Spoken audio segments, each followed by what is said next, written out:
नमस्कार मंडळी. लोकांना फक्त आलेला पैसा दिसतो, पण त्यापाठची मेहनत कधीच कोणाला दिसत नाही.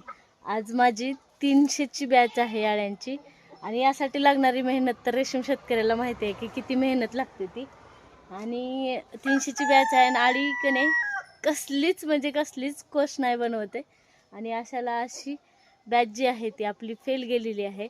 आता 300 अंडे पण म्हणलं तर 300ला सध्या रेट आहे बघा. म्हणजे कोशला रेट आहे सध्या 700 750 असं चाललंय, पण आपण फक्त 700 धरू. 7 1 7 7 दुनी 14, 1,40,000 म्हणजे समजा आपण 2.5 क्विंटल धरू 300ला.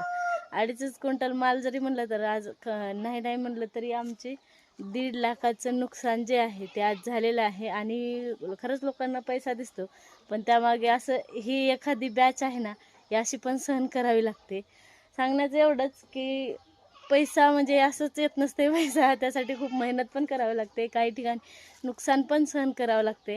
आणि हे असं बघा आपलं सगळं नुकसान केलं. आज आपले 1.5 लाख रुपये पाण्यात म्हणल्यासारखं गत आहे, असं झाले.